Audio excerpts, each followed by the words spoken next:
She was rejected 39 times. Told she wasn't good enough, qualified enough, or the right fit.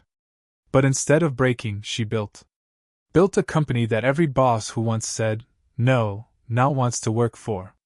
From rock bottom rejection to global recognition. This is the story of Amara Okafor. The woman who turned every no into the loudest yes the world has ever heard. You're watching Raw Tales Stories, where pain becomes power, and every story leaves a scar that shines. Atlanta's sunrise spilled through the blinds of a cramped apartment, one that had seen more tears than sleep. Amara Brooks sat at her small wooden desk, her laptop open to yet another email that began with the same cold line. We appreciate your interest in this position, but we've decided to move forward with other candidates. She exhaled, her eyes empty yet tiredly determined. Her coffee was cold. Her inbox was full. Her spirit was somewhere in between. Amara had always believed that hard work would open doors, that talent, grit, and faith were enough to carve a place in the world. She had graduated top of her class in computer science, had built 2 small apps during college, and led her school's innovation team. But none of that seemed to matter now. Each time she applied for a job, the world found a new way to tell her no. Her mother's photo hung by the desk, smiling, head tilted slightly, as though whispering, "Baby, don't let the world tell you your worth." It was her mother's favorite phrase. She'd said it before cancer took her 2 years ago. Those words had kept Amara fighting. But lately, even those words felt like they were fading away. Flashback. The first few rejections hadn't hurt that much. Everyone said rejection was part of success. But after the 10th, 15th, and then 20th rejection, something inside her started to unravel. She remembered one particular interview, at a sleek San Francisco tech startup. The interviewer, a young man with expensive shoes and a polished grin, had glanced at her resume and said, "You seem really confident.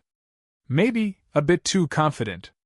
She had smiled politely, trying not to show the sting behind her eyes. She was confident because she had to be. Because women like her, black women like her, didn't get to stumble or doubt in public. At night, she'd open her rejection folder, all 39 emails, stacked like silent insults, and reread them one by one. Every line said the same thing in different ways: "You're not enough. Not for us." Her bills were piling up, rent overdue, electric company threatening disconnection. She'd walk through the city, passing glass buildings full of people she used to dream of working beside. Now she could barely afford the bus ride that took her past them. One rainy Thursday, Amara walked into a coffee shop with her laptop, determined to apply for just one more job. But as she stared at the screen, something broke. Her fingers hovered over the keyboard, then dropped. She whispered under her breath, "Maybe it's me, maybe I'm just not built for this." A soft voice came from behind her. "You've been here every week. Same table. Same look on your face." It was Leah, the barista, warm, sharp, and always watching. She set down a cup of coffee on the table. "On the house. Looks like you need it." Amara smiled faintly. "You ever feel like no matter how hard you try, the world just doesn't care?" Leah chuckled softly. "Every day. But you know what my grandma used to say? Maybe the world's waiting for you to build your own door." Amara laughed weakly. "Easy to say." Leah leaned in, lowering her voice. "Then build the damn door, girl. Don't wait for permission to walk through it." Those words hit different. That night, Amara couldn't sleep. She kept hearing Leah's voice. "Build your own door." She got up at 2:14 a.m., turned on her old laptop, and opened a blank document titled, "Ideas that might save my life." She began typing, random thoughts, sketches, frustrations about job rejection, and how the system was unfair. Then a single idea rose from the chaos. What if there was a platform that gave people like me, the ones ignored by big companies, a real chance? Her fingers froze. Her heart started to race. It was the first spark of what would later become empathia. But that night, It was just a whisper of hope in a dark, silent apartment. The clock hit 4 a.m. She looked out the window, the city lights still glowing. For the first time in months, she didn't feel like crying. She felt alive. Amara saved the file, closed her laptop, and whispered into the night. You might have rejected me 39 times, but I'm not done yet.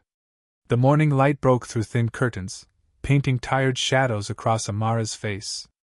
Her laptop sat open beside her, the same old machine that had carried her hopes and heartbreak for 2 long years. The screen still displayed the words she wrote last night.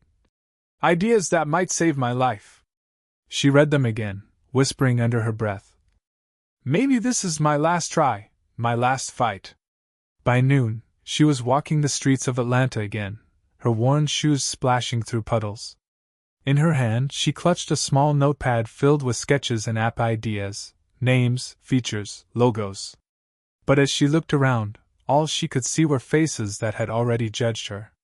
People rushing to work in shiny suits, name badges, and smiles that said, I made it. She hadn't made it, not yet. Her savings were gone. Her landlord's patience was gone. And when she returned home that day, there it was, a folded piece of paper stuck to her door. Eviction notice. Due in 5 days. She leaned against the door, sliding down until she hit the floor. Her breath trembled. Her chest felt heavy. And for the first time in a long time, she allowed herself to sob, deep, gut-wrenching cries that came from years of rejection and exhaustion. When the tears finally dried, something inside her shifted. Her pain was no longer a burden, it became fuel. She wiped her face, stood up, and said quietly, If they won't give me a job, I'll create one. That night, she began designing her first wireframe for a new app. She called it Empathia, a platform to connect talented but overlooked people with small businesses who needed help. No complicated interviews. No bias. Just skills and opportunity.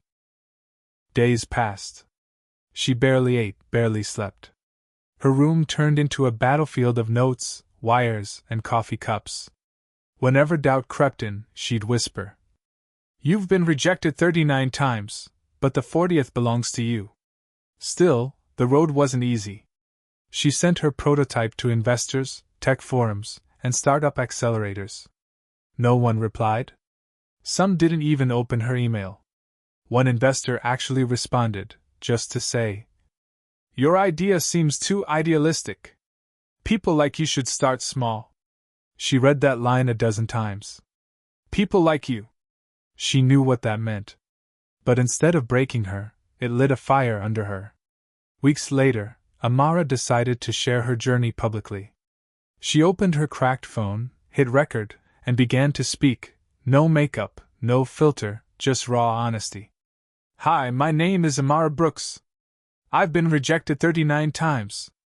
I'm tired, broke, and on the edge of giving up.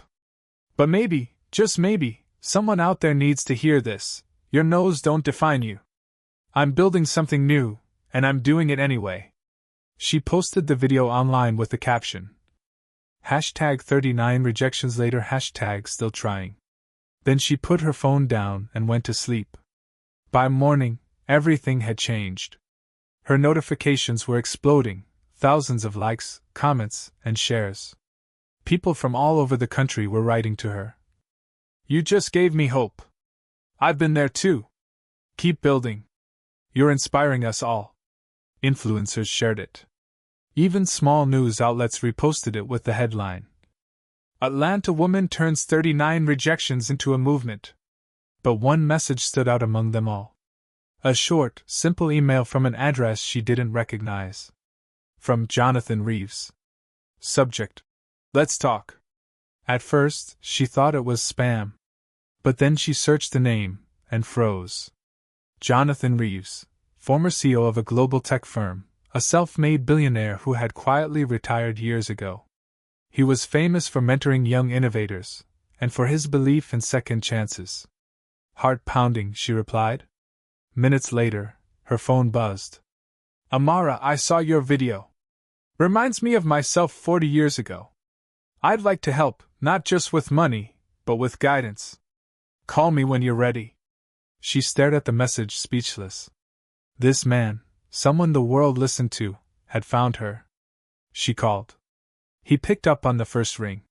His voice was calm, grounded, older, but kind. Miss Brooks, I saw something in your eyes, the look of someone who refuses to stay down. The world needs that kind of fire. Tell me what you're building. For the first time, someone didn't talk down to her. He listened. He asked questions. He believed. That call lasted 2 hours. By the end, Jonathan said, I'll wire you enough to build your beta version. But promise me one thing, when you win, you'll help others like you do the same. Her voice cracked as she replied, I promise. When the call ended, Amara fell to her knees, not out of weakness, but gratitude. She looked up and whispered, Mama, I think someone finally saw me. Weeks later, Amara launched the early version of Empathia. It wasn't perfect, but it worked. And for the first time in her life, people weren't rejecting her. They were reaching out to collaborate. The soft hum of computers filled Amara's tiny apartment. Her kitchen table had become her company's headquarters, covered in sticky notes, cables, and cheap instant noodles. It wasn't glamorous. It wasn't easy. But it was hers. Every morning, she'd whisper a quiet prayer before sitting down to code, her mother's photo watching from the corner of the room. Mama, I'm building something that'll make them see us differently. Empathia, her dream, her rebellion, her heartbeat, was alive. At first, it was just her. Then Leah, the coffee shop barista who had once told her to build her own door, joined as her first hire. Leah wasn't a tech expert, but she had fire, and that was enough.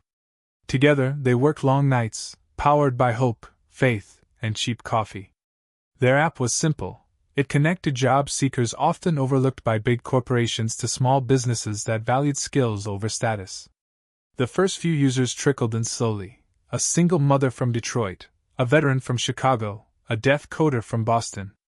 Each message they received was a story of someone who had been told, no, too many times. And with every match Empathia made, Amara felt like she was healing a piece of her own rejection.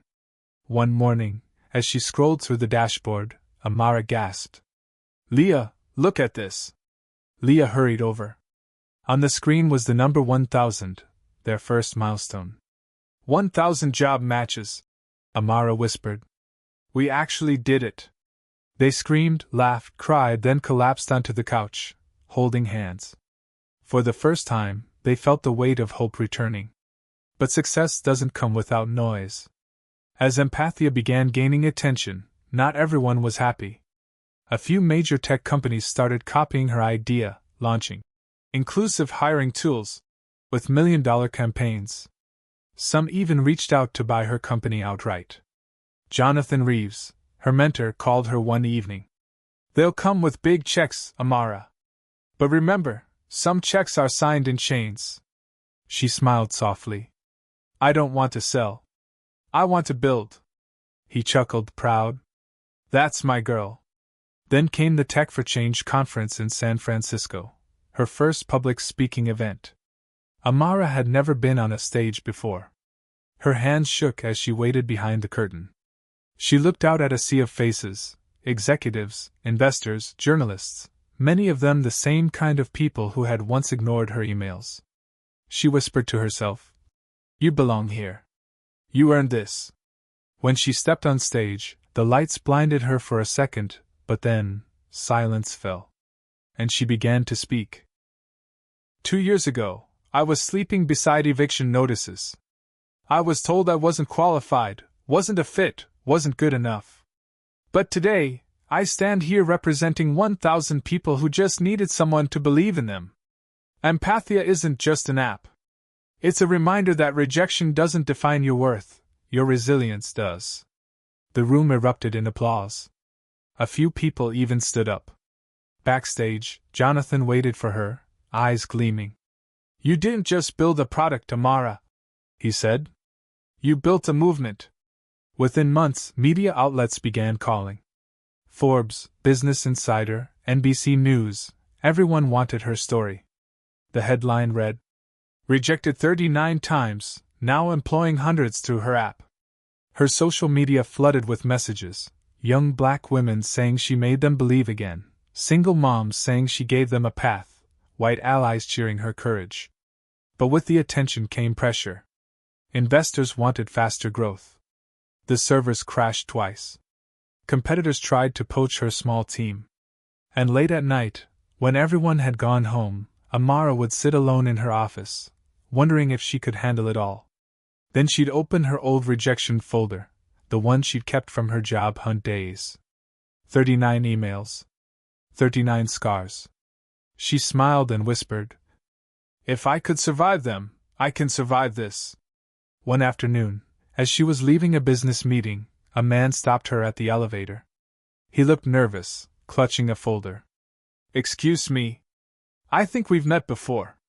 You interviewed with me, 3 years ago, at Ascend Technologies." Amara looked at him, his face familiar, his tone awkward. Then she remembered. He was one of the men who'd said she was too confident. He cleared his throat. "We, would love to discuss a potential partnership with Empathia. Your platform aligns with our diversity goals." Amara smiled gently, extending her hand. "Of course. I believe in second chances." Then, with a subtle smirk, she added, "I built a whole company on them." That moment became a viral clip on social media. The rejected girl who hired her rejectors. It wasn't revenge. It was grace. It was power with humility. Weeks later, Amara was invited to ring the opening bell at the New York Stock Exchange, her company now valued in the millions. As she stood there in her black blazer, lights flashing, cameras clicking, she thought of her mother. "Mama, we built it. From nothing. From rejection." And as the bell rang, tears filled her eyes. This wasn't just success. It was redemption. The applause, the headlines, the interviews, it all felt surreal. Everywhere Amara went, people recognized her. "Hey, aren't you the woman from Empathia? Wow, you're such an inspiration." She'd smile, thank them, pose for a picture, but inside, she felt something heavy. Because behind every camera flash, behind every success story, there was a woman trying desperately not to fall apart. The company was growing faster than she could breathe. Investors demanded updates every week. Clients wanted new features every month. And her small, loyal team was burning out, just like she was. One evening, Leah walked into her office, eyes tired but voice soft. "Amara, when was the last time you slept?" Amara smiled weakly. "Sleep is expensive." Leah frowned. "No. Losing yourself is more expensive." But Amara waved her off. "We can't slow down, Leah. People depend on us." Leah sighed. "They depend on you to stay human, too." The next morning, during a pitch meeting with new investors, Amara's hands trembled. Her voice cracked mid-sentence. Her vision blurred. And before anyone could react, she fainted. The room went silent. Phones dropped. Chairs scraped. Jonathan Reeves, her mentor, was the first to rush in. Hours later, she woke up in a hospital bed, an IV in her arm.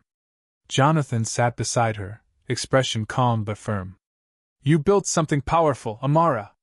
But if you keep running at this pace, it's going to break you, and everything you love with it." Tears welled in her eyes. "I can't stop now, Jonathan. Not after everything." He leaned closer. "You think resting means quitting?" "No. Resting means protecting the dream." For the next few weeks, Amara stepped away. She turned off her phone. She stayed offline. She went back home, to the small town she grew up in.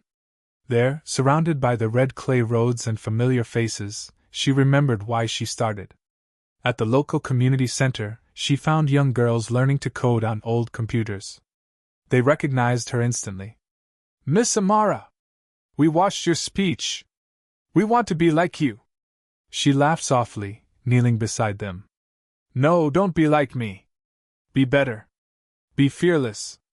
That night, sitting under the same mango tree she used to study beneath, she pulled out her old rejection letters, all 39 of them.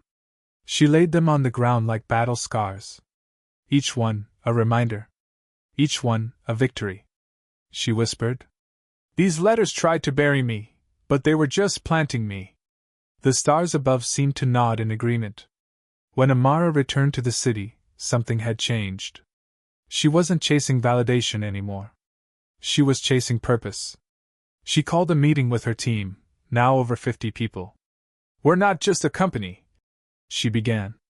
We're a community. From now on, Empathia will start something new, a foundation to fund women who've been told no too many times. Leah's eyes widened. You mean scholarships? Amara smiled. Scholarships, mentorships, startup grants. Whatever they need to start their yes. The room erupted in applause. It wasn't about money anymore. It was about meaning. Soon after, they launched Empower by Empathia, a global initiative that provided resources for women in underrepresented communities. It started small. Then it exploded. Stories poured in. Women in Kenya opening small tech hubs, single mothers in Atlanta launching bakeries, refugees in Poland finding remote jobs. And Amara? She became the quiet engine behind it all. No longer chasing approval. Now, creating opportunities. But success brings new storms. During one major expansion deal, a powerful investor offered her $50 million to merge Empathia with his global firm, but under one condition. He would take majority control. He smiled slickly across the conference table. It's business, Ms. Okafor. You'll still have a seat at the table.